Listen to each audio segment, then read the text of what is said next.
Hello, and welcome to another episode of Boundless Body Radio. I'm your host, Casey Ruff, and today we have two amazing guests to introduce to you now. Mike and Corrie-Beth Lipowski are founders of the PURE PHYSIQUE franchise. Mike opened the original Westchester, New York studio back in 2007.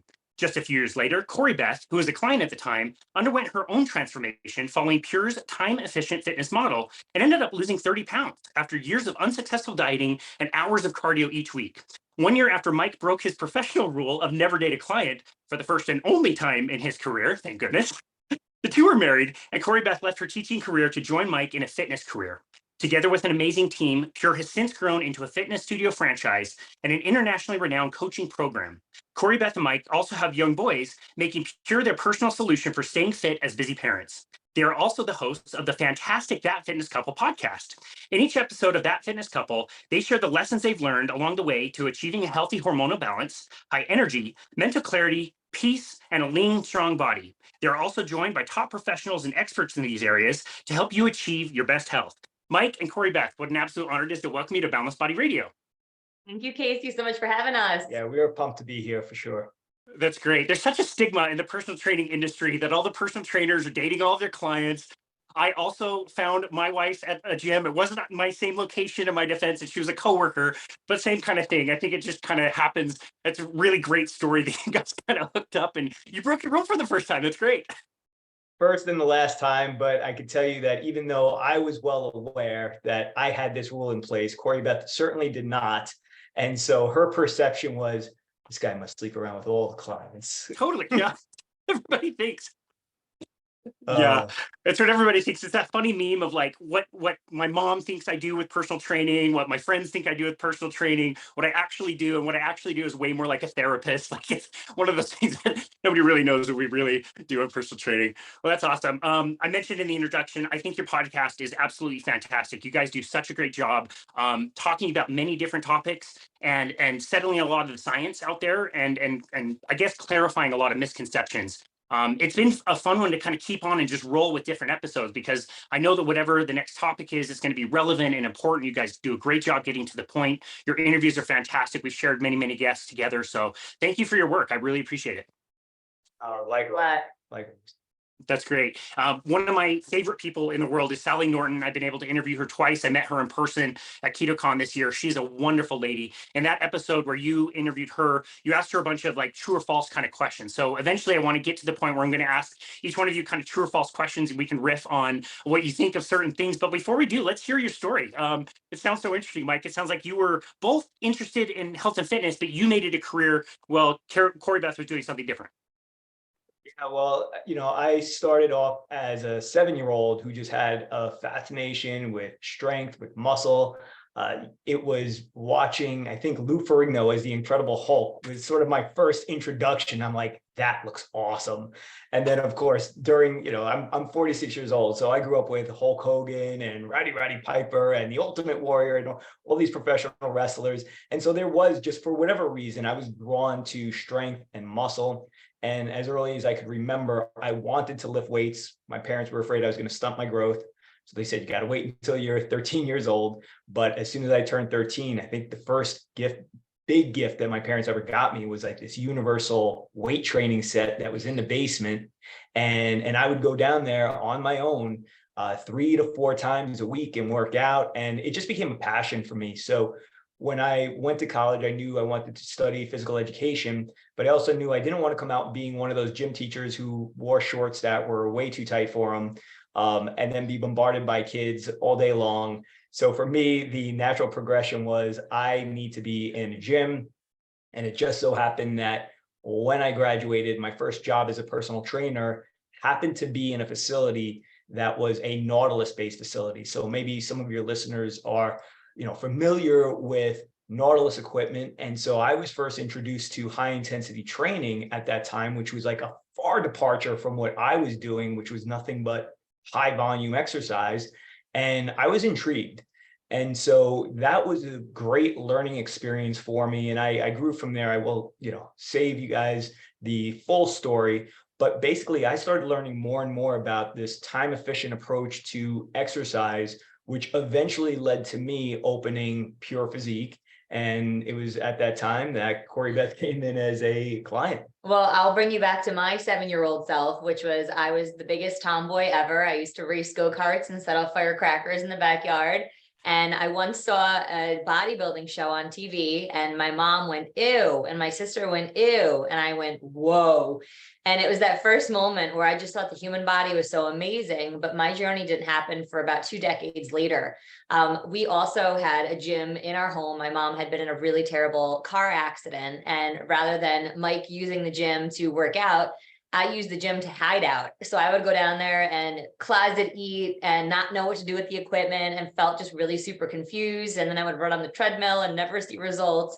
And so it wasn't until I started my teaching career, because unlike Mike, I wanted to work with kids. I was driving by this gym and saw, half the time and double the results. And having tried multiple gyms in our area, I thought I got to give this a shot. And upon walking in and just feeling the environment and the vibe, learning about the workout, it really was the beginning for me of understanding time efficient fitness, but also effective fitness. And so from that point, I went on to eventually date Mike. He was not my trainer at the time. I had another trainer in his facility. But when he asked me out and we went on our first date, it just, everything clicked in so many ways. And so when he asked me to do a bodybuilding show with him, it was as though so many of my dreams were coming true, because that 7-year-old little girl in me that always wanted to have a healthy body and have a fit body, I finally felt like I was in a position to receive that level of worthiness for myself that I never believed in previously. And then having completed it, it's just our inspiration and motivation to just want to build people up through our studio, our online program, and our franchise. And we love getting to do that every day now. Wow, that's fantastic. Was it difficult to transition your career? No. Wow, I wasn't Well, I'll expecting tell you that. this. I spent 7 years as a public school teacher. I went from a reading teacher to special ed to I eventually became the district technology specialist for a school district. Love technology, total nerd, which is why this works so well in business. But at that point, I was working at a residential facility for emotionally, behaviorally disturbed youth. And so after getting a broken nose, a keyed car, and slashed tires, Mike was like, I think you need to look for an exit plan. And so when he presented going into fitness, it really was the realization of a dream I'd always had. And it wasn't just to teach, but it was actually to teach about health. But how can you do that when you don't look the part? And so having had achieved that, I finally did go for the certifications and the training and the teaching and what I needed. And I say to my mom, listen, I spent all that money on my college degree and a master's degree, and I use it every single day because we're teaching people who want to learn. Yeah, that's fantastic. And you guys homeschool your kids as well, right? Yes, sir. Yeah, that's fantastic. I love talking about that subject. I just like, if you had asked me a few years ago about homeschooling, I would say absolutely not. That's totally ridiculous. The stories I hear about public education and what's happening in the schools around me, yeah, we'll be homeschooling our kids. Thank you very much. It's like, it's pretty bad out there. So it's cool that you were able to finally transition into what was your dream. Mike, I've just been laughing to myself. Like, your first experience with a gym was with Nautilus equipment, learning high intensity training, which we're absolutely going to talk about. Dude, I'm so jealous. So jealous. Yeah, I mean, I really do. I view it as a blessing from God, because I think that had I just wound up in, any regular big box gym, going out, getting a regular personal training certification and not having been exposed to that world, I do not know that I would be doing this today, and especially not the way that I'm doing it.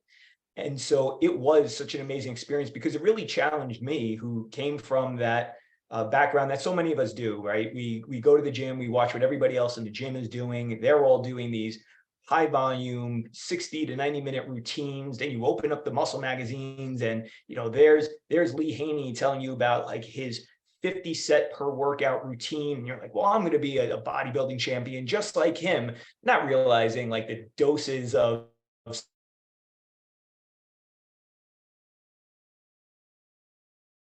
steroids and growth hormone and testosterone.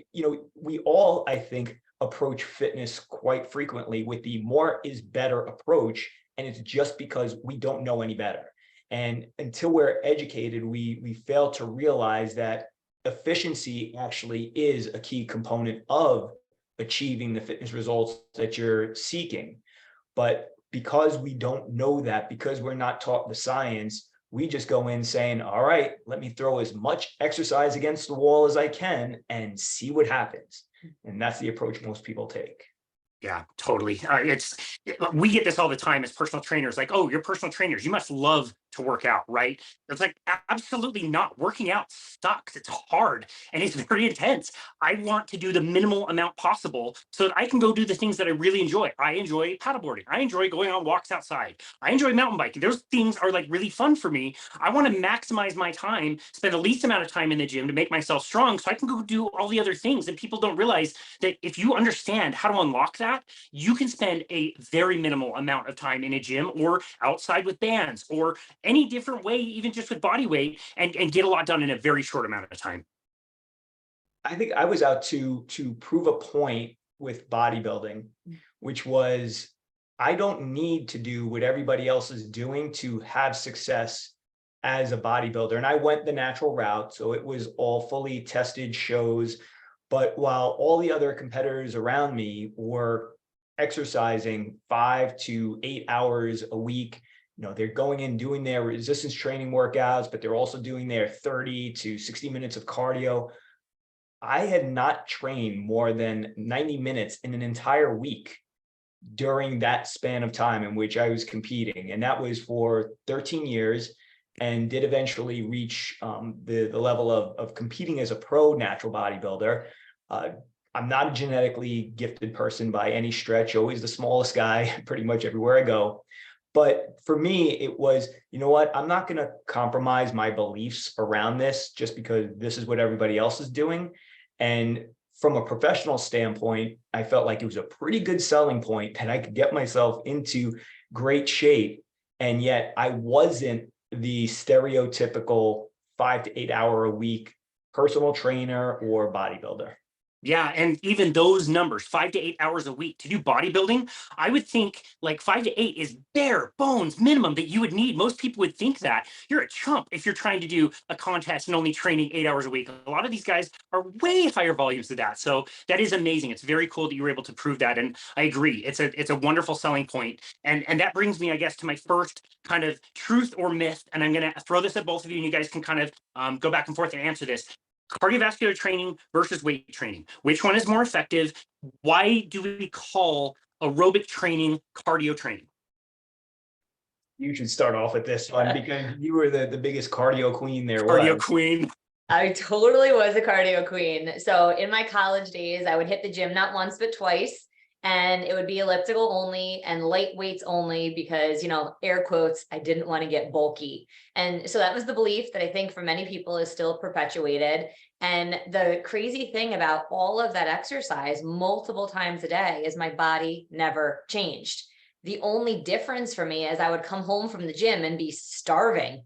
And so I would eat sandwiches and rice cakes and all the things, chicken parmesan. I mean, right? I was working out, so I had to fuel myself. Little did I know that I was completely negating my results every time I went to the gym and then came home and ate. And so it wasn't until I stepped into Pure Physique, he and his trainers are talking about no cardio and resistance training and half the amount of days that I used to train and then half the amount of time I used to train.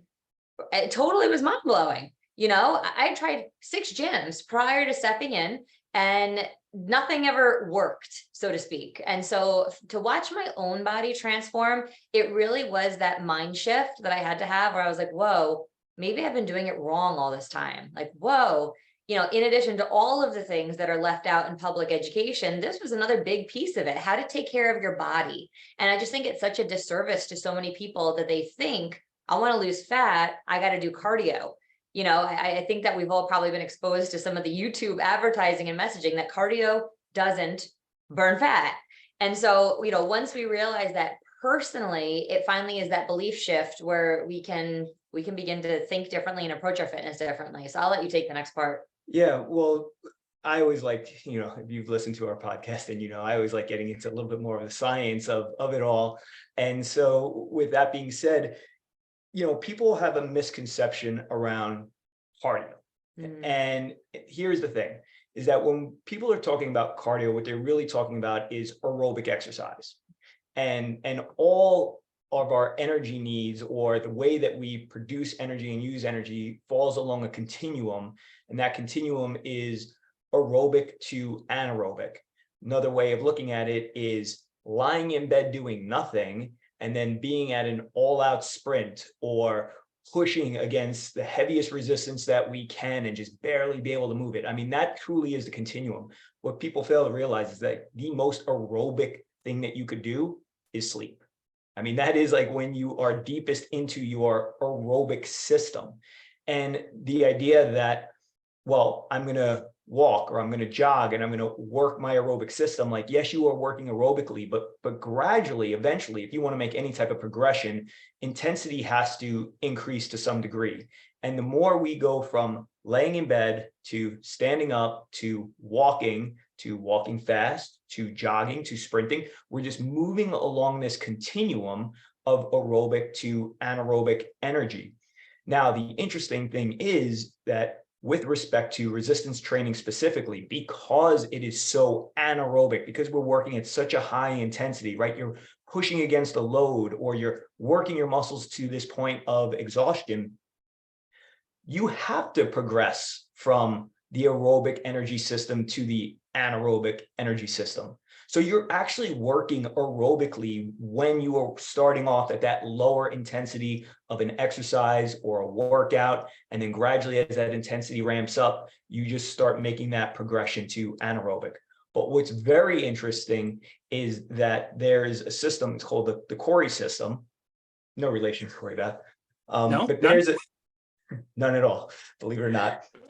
And what that system shows us, right? This is a human system of energy. And what happens is that when we're working really hard, we're working at our highest intensity level. Everybody's familiar with the feeling of like, lactic acid's building up, right? If you're doing an exercise and you're starting to fatigue, burn starts to set in, that's this lactate building up in our body. Or if you're sprinting, right, you suddenly start to feel that increase in lactate. Well, that lactate, as it builds up, eventually you're going to stop. And when you stop your exercise, that lactate gets converted back into pyruvate. And the process of your body processing out that pyruvate is aerobic. So what I mean to say is, to put it in perspective, for somebody's like, wow, that's a lot of science. Like, what the heck do you mean? What I mean is this: if you are working out at a high intensity, be it resistance training, or even if you're doing endurance training, but at a very, very high intensity, it's in the recovery phase that you are receiving all of the aerobic benefits of that high intensity exercise. We don't need to separate these two things out, which has always been the common belief that, oh, I have to do this very, very low intensity work and exercise to work aerobically, and then I have to do this really high intensity exercise to work out anaerobically. But the fact of the matter is that your energy system exists along this continuum. You don't shut one off and turn another one on. Both are always in action. But just the most interesting thing is in order to get the highest aerobic benefit from your exercise, you actually need to work at your highest intensity level. And during that Corrie cycle is when you are going to process out that pyruvate through the aerobic energy system. Yeah, no, that is so well explained. I really appreciate that. I spent over a decade working on a metabolic cart so we could measure metabolic rates and things like that. And it was great when we first started, because we'd find out, where you'd burn the most calories, how many calories you'd burn in a day. We had a nice little slider so people could choose how they wanted to make their deficit, like increase your exercise here, decrease there. Oh, look, you'll lose 1.5 pounds a week by following these numbers. And we couldn't realize why people suck so bad at following the advice. It wasn't until way further down my career where I started to learn that if we focus on the fat burning components, changing the diet, we can increase somebody's metabolic rate by doing things like intermittent fasting, changing the diet towards a ketogenic or carnivore diets, and just the results that we would see were so much better. But you're right, especially, I love the science explanation, but Corey, what you were saying, you are going to feel hungry. You're going to have lots of hunger if you're trying to work out in that way. It's just not going to work. And my observation has always been, when I looked at the side of the gym that had all the cardio equipment, I could see people maybe changing their size a little bit seasonally. they would just kind of look the same shape, but they might not take up as much space. Or if I looked at the weight section, people were completely changing their physique. That is such a great perspective. And I couldn't agree more, but I think for so many people, and I will say, especially women, there's an intimidation factor. What if I do it wrong? What if I get hurt? What if I don't do it right? And so, opening the door literally to Pure Physique opened up that whole world to me where I was like, wow, I can lift heavy. I'm not going to get hurt. I am capable. And I'm telling you, within 2 weeks, of course, I was living with my parents. I'm in my early 20s, working as a teacher for the first time. I'm like, Dad, check out my arms, and he'd be like, wow, great job, hon. My mom is like, go set the dinner table. But like, it was amazing to see that physical transformation and then to continue to see that physical transformation. I mean, it was the first time in my life that my body actually changed. And I so appreciate you bringing this episode for more people to learn about the importance of resistance training because it's so underrated. Yeah, totally. Well, I would just add to that too. It's also understanding, because you brought it up, the nutritional component. Yes. I mean, how many people come to personal trainers or they go to a gym and their primary goal is to lose body fat? I mean, granted, there are so many things that are maybe more important than that, but yet that continues to be year in and year out the number one thing that we hear from people when they come and they're seeking our help. I want to lose fat. And if you come to that realization that all the cardio in the world isn't going to get you there, and even all the resistance training in the world isn't going to get you there by itself. You need to address the nutritional component, because it's interesting when you look at the human body and how adaptable we are. And your body's primary goal is to always maintain homeostasis, right? It wants to stay the same. It wants to, have the least amount of disruption to the ship that it could possibly have. And so our bodies are just so great at adjusting to an increase in exercise. I mean, most people think like, oh, this is great. I'm gonna raise the volume on this exercise and I'm gonna burn more calories, not recognizing how well your body is at dialing down its need for you to consume more energy to meet your current energy demands. That's right. And once people start to all of a sudden have that aha, like, oh, you mean my body doesn't operate like a scale where it's, I put energy in and energy comes out, but that your body does operate more like a thermostat, where from a metabolic standpoint, it will adjust itself downward or upward based on your activity levels, based on your nutrition. And that is, really our job is to show people that there is no one size fits all approach to any of this. That's nutritionally, but most especially from an exercise perspective, you probably don't need to do as much as you think you need to do if your primary goal is fat loss. Sure. Yeah. Yeah, no, that's such a good point. And that's what really blew my mind. Again, people coming in doing intermittent fasting, their resting metabolic rate would be several hundred calories higher than it should have been. Their fat burns are through the roof. And these people weren't eating a lot of food. They just changed the type of food that they were eating. They're focusing on animal proteins, for example, and their metabolism was going through the roof and they were losing fat. Like you said, I love that you clarified that, because most people think they want to lose weight. No, they don't. They want to lose fat. So that's really important. And I completely agree. You have to have both the nutrition and the exercise piece together. So somebody might be listening to this and thinking like, okay, Mike and Corrie-Beth are talking about high intensity training. This is great. Let me type this into my search engine, beep, boop, beep, and you're going to see high intensity interval training. Okay, great. I guess I'll go do some of this. And you might watch videos or pictures and see people jumping around, jumping on boxes, throwing balls, special studios that they can sign up for and pay hundreds of dollars a month. And what amazing workouts. These guys are sweating all over the place. They're breathing heavily. Can you explain why it's a little bit lamentable that people will come across HIIT before they come across any work that talks about HIT? Yeah, this is one that it's troubling for me to talk about, because the original source of high intensity training was resistance training. It was all weight training, and it was the simple way to define effort. When we talk about intensity, most people all of a sudden they recognize like, oh, that means effort.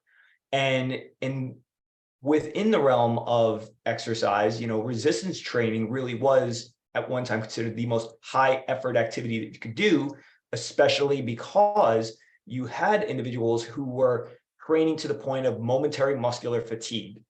That means for the person listening, like they would perform an exercise to the point at which they could not perform another repetition.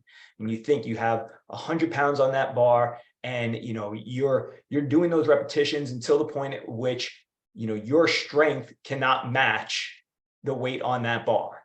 That means that you are working at the highest intensity level possible. But then over the past few decades, the focus, and I think the focus really came out of a lot of research studies and laboratories, that when they were testing exercise, it's easier to test exercise on the basis of endurance exercise, because you could put somebody on a treadmill or on a bike, and you can test their capacity, and you can test these measures. And so intensity from an exercise perspective started to be viewed through the lens of endurance exercise. And it was almost like they separated out, weight training has nothing to do with this thing over here, right? And we know just even from the energy explanation I gave earlier, that it's the same thing, right? It almost doesn't matter whether you're lifting weights, you're doing aerobic exercise, endurance exercise. You can train at a high intensity and your body's going to go through these systems. So anyhow, unfortunately, what eventually happened is that endurance exercise got lumped in with what is considered high intensity exercise. And this is where you have the evolution of things like your boot camps, you have, your Orange Theories of the world, where everything is very endurance-based exercise, but done at a relatively high intensity. So unfortunately, you go and type on Google high intensity training, and you get this high intensity interval training, which was the interval component was what was being tested in the labs. They would have individuals do a sprint for 30 seconds and then take 10 to 30 seconds off, and then do another sprint, and so on and so forth. And that regulating back and forth between the high intensity work and the low load work or low intensity work was called intervals. And so all of this kind of got lumped together. And that is the difficulty with us even describing what we do as high intensity training, is that people automatically have, that association with, oh, is this CrossFit? Oh, is this boot camp? Oh, is this Orange Theory? It's like, no, we're none of that. Well, what I would say to most people, right? He's the amazing science brain behind what we do and why we do it. And I'm the teacher that just tries to make it simple. I'm like, you guys know CrossFit? We're the opposite of that. We want to move in a slow way, controlled and safe and all the things. And so I really appreciated walking in and seeing how important it was that we were maximizing every single movement and not just doing movement for the sake of doing a burpee. Because at the end of the day, what are we trying to accomplish and achieve? So yeah, it's crazy.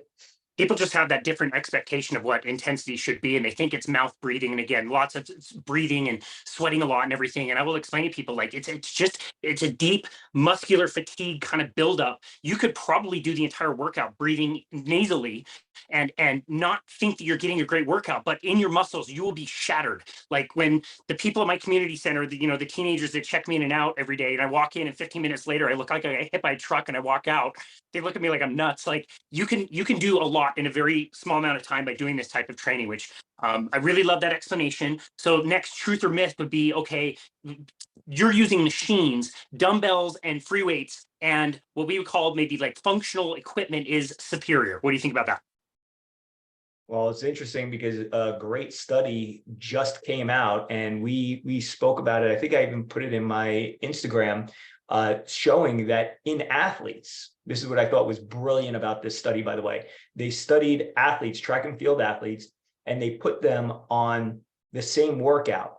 The difference being one group were doing all dumbbell based and barbell exercises, and the other groups were doing the same exercises, but on machines. The end result, there was no difference at all in the measures of power, strength, speed, vertical jump, changes in muscle development. It was all absolutely the same. And what I was trying to explain to some people about this is, your muscles do not recognize the difference between a free weight and a machine. What your muscles recognize is, I am under duress right now. I am being stressed. I need to recruit muscle fiber in order to battle against this stress that's being placed on me. And so we tend to oversimplify things, and we think, oh, our bodies must be super smart and they know the difference between you using a free weight and you using machine. But the truth of the matter is they don't. And if you were to ask me the greater value, and I'm not saying that machines are better than free weights, but I'm going to say the greater value of them is that it's less skill acquisition needed in order to train at a higher intensity, in order to be able to feel your muscles working. So the reason why we personally have always leaned a little bit more towards, and I'm going to say 80 to 85% of our workouts are machine-based. The reason why is because, well, it's a lot faster to get somebody up to speed on any of those exercises when they don't have to focus on every little detail of how to set up and execute. And so I know the example that we recently gave was that of comparing a squat to a leg press. And while a lot of people like to tout squats as being the king of exercises because it's, it taxes your full body, the truth of the matter is that if you're not well-versed in how to maintain the arch in your spine, learn how to curve in your spine, if your limb length is not suitable for doing a squat properly, and you don't know how far to get your hips back and how deep to bend your knees and how to distribute the weight between the front of your foot and the back of your foot, and all of these little factors, you could just get in the leg press and train your hips and your quads and your hamstrings all the same way. And if you're like, but what about all the other muscles involved? Your low back, and you could go do another machine-based exercise that targets those muscles and don't have to acquire all these skills. So I think that to me personally, that's the value in the machines. Yeah, I love that. And one advantage that certain machines, you mentioned Nautilus, which I didn't appreciate this for a very long time in my career, that there is something different about Nautilus machines if they were made correctly and in a certain period of time. They have a strength curve component built into it. Like, for example, if you're doing a bicep curl, the bicep curl is the hardest when the weight is furthest away from you at your elbow bend at 90 degrees. You can make that exercise be hard throughout consistently by manipulating certain parts of the machine. And it's very similar to, using heavy resistance bands. Like if you are doing a heavy deadlift from the ground, that weight is going to be the same weight, whether you pick it up, whether you put it over your head, where you start, where you're in your most compromised position. If you switch that out with like a really heavy band, it's unloaded at the bottom and is getting heavier and heavier effectively as you are gaining mechanical advantage. I think that part is very important. Well, that's awesome. Oh, it absolutely is. Sorry, go ahead. Oh, no. I was good. You're good. We had cut out for a second. Yeah, we had a Zoom weird thing. I'll edit that later. Okay, so I think I already know the answer to this question, but truth or myth? A workout program needs to be complicated. It needs to be sexy. It needs to be the latest and greatest thing on Instagram. Different program design components. What do you guys think? Truth or myth? Myth. Totally a myth. It's like, it's funny, in all of our training programs, and again, Mike has designed so many of them based on his schooling, and then purchase of the International Association of Resistance Trainers education body, which all of our clinicians are certified, educated by. It's basics. The basics are really what people need. I think too, for the most part, and this is just my personal opinion, when you go on Instagram and you have all these fancy workouts and fancy equipment and fancy outfits, nope, not a normal person is not, a normal person is not going to be able to do that, so it's so intimidating. So we put, workouts and exercise so far out of the average person's reach that it becomes complicated and overwhelming, and then we just don't take action. Whereas even though it's not sexy and it's not exciting, if we just got on and showed people a simple leg press, anyone could walk into a gym and simply adjust the weight and be able to perform a leg press. And it would be probably more beneficial than some of the bands on your legs, jumping up and down steps, and probably you're not going to hurt yourself, you know? Yeah. So I'm going to say from my perspective, and basics are always the way to go. We get frustrated by some of the ridiculous social media stuff. Listen, it gets plays, but I'm like, who else is doing it? People are simply watching it. It's entertainment. Yeah. Well, and I'm going to just take another perspective on this, and this is not necessarily playing devil's advocate, but people get bored quite easily, Sure. right? People do get bored easily. And while we know that the basics, as long as you have the basis of your program being hitting, a lot of compound exercises, training all your muscle groups, working at a high intensity, like once you have those things in place, you have pretty much 90% of what you need in order to be successful. And so it doesn't take a fancy workout, but I can appreciate good programming that keeps somebody engaged and able to do this long term, because the end goal for all of us should be we start a resistance training program and we never stop. Yeah. Like that is the goal, because we know that the long-term benefits of it make it so that why would you ever stop? I mean, if you can continue to get and then maintain these benefits by doing such a minimal amount of exercise per week, why would you ever stop doing that? But to answer that question, the only reason why people do stop doing it is because it's overcomplicated sometimes, because it takes up too much time, or they're bored. So, I think us as practitioners, our goal is to, how do we design programs that have at its core, at the foundation, these principles that we know, hey, if you do that, you're taking care of 90 to 95% of what a person needs. And then how could you program that in a way that maybe keeps them more engaged longer? And so I say that although I'm in agreement, I think we're all in agreement that these fancy workouts that are thrown all over the internet are they're absolutely ludicrous, and they're more for entertainment. They're exertainment. They're not really, that's really what it is. I mean, think about it. You go and you're scrolling on Instagram and you're seeing this person do this thing. And why do you watch? Like, I can't do that, or that doesn't really look productive, but it's entertaining. And so that's the challenge, is that for real professionals, the stuff that actually works, that's going to get people long-term results and that's going to be sustainable, isn't really sexy for social media. Yeah. Damn it, that's not good for my reels. If I sit down and do a 10-second really heavy row, I guess nobody's going to watch that. That sucks.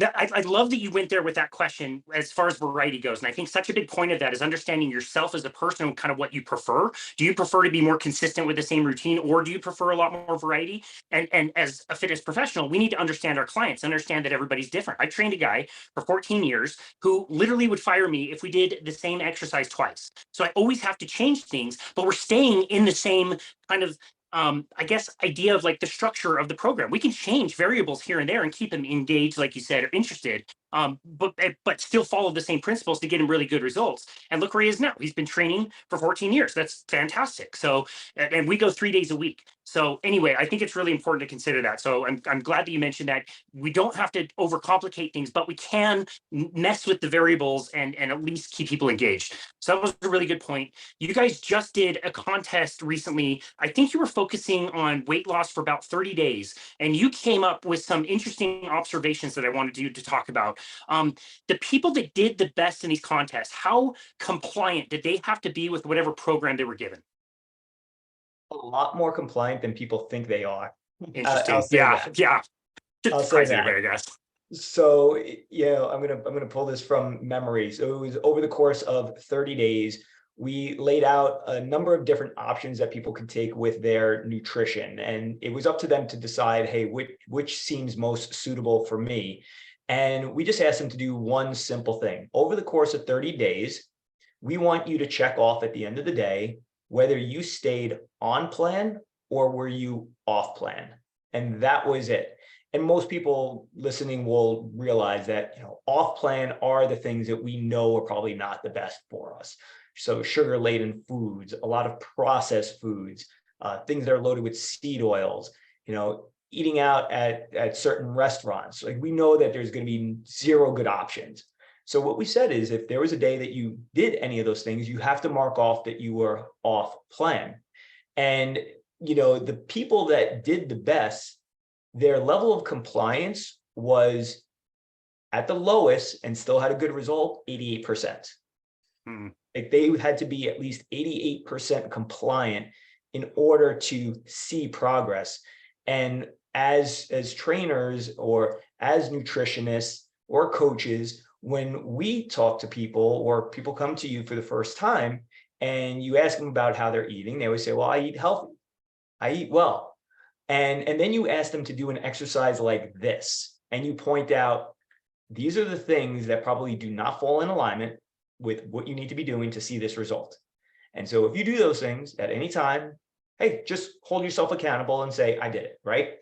And it's just interesting because then you start to see, we got to see the patterns of people. We saw the person who was, started off like wildfire, did great the first 7 days, and then there was 3 days of off plan, and then back on for 3 or 4 days, but then off for 2. And, it's like, no wonder you're not making progress. Like you just keep throwing these speed bumps at yourself, but in the back of your mind, you think you're doing a lot better than you are. And to us, it just highlighted it really well. And it held people accountable to see like, hey, listen, don't blame the diet. Don't blame the exercise plan. Your trainer.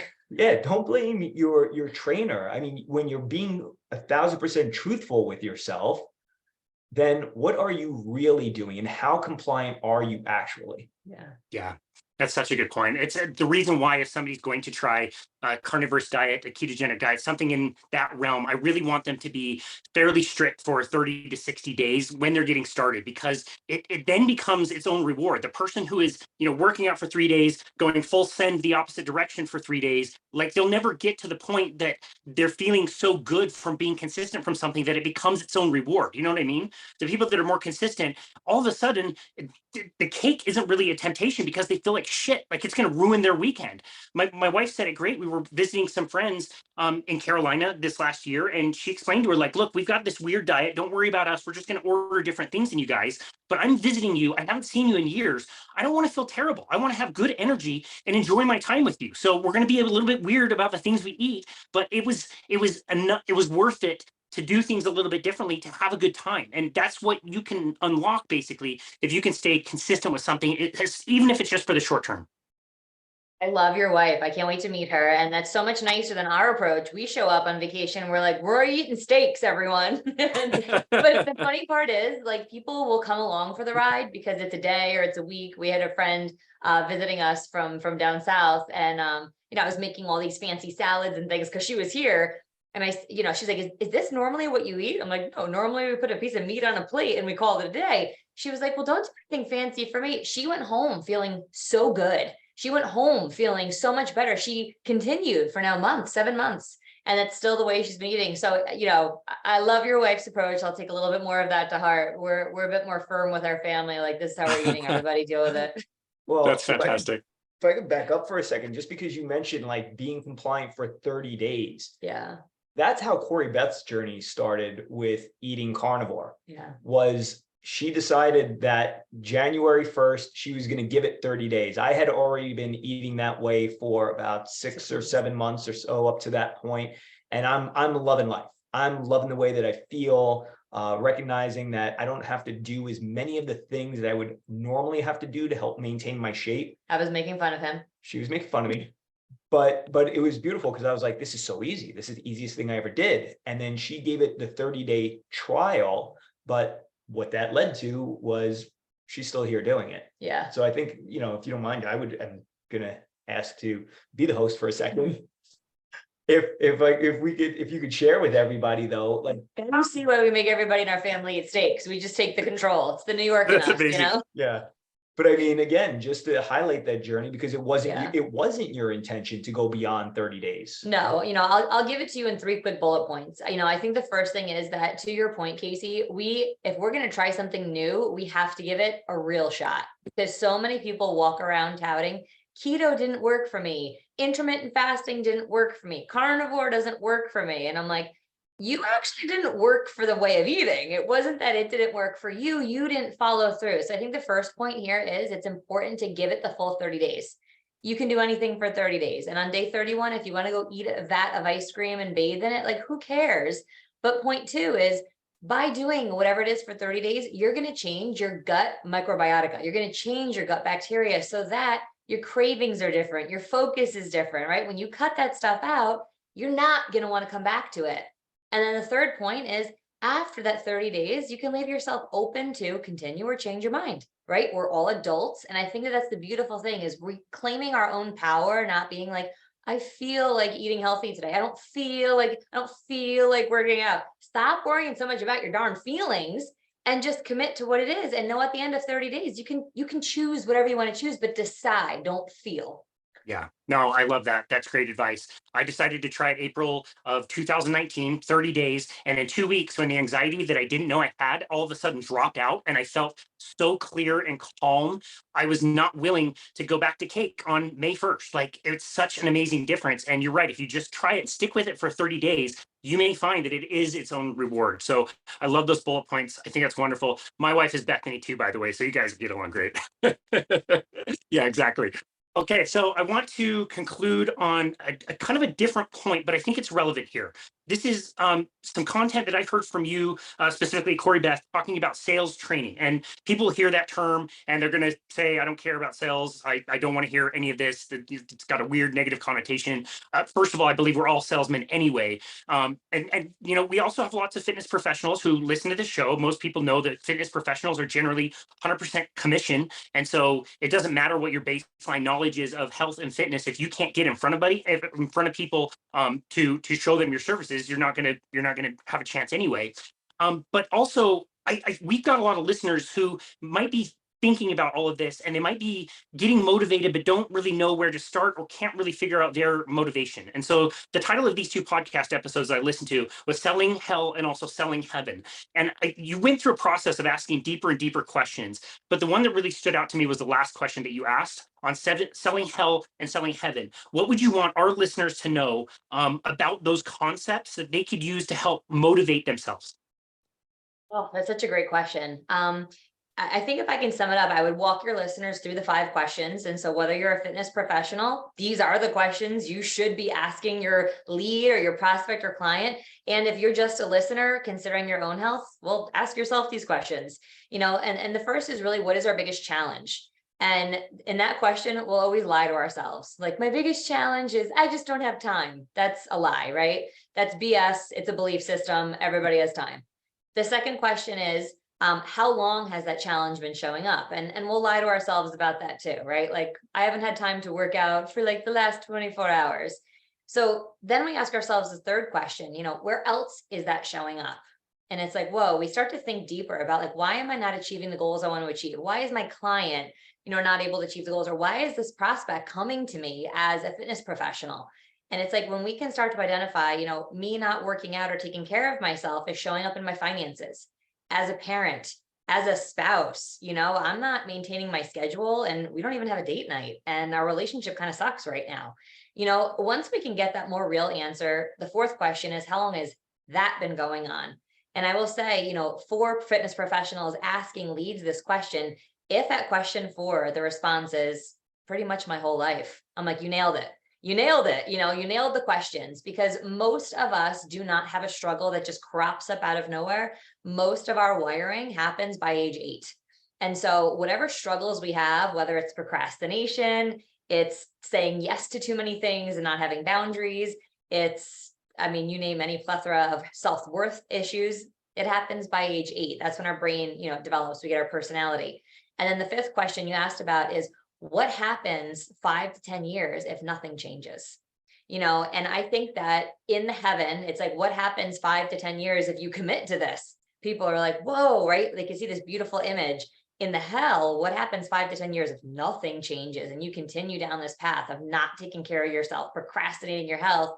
I think that that pain really motivates us. I think it's important for us as individuals or our prospects to see the heaven of what we want. But really, what's motivating, it's the hell.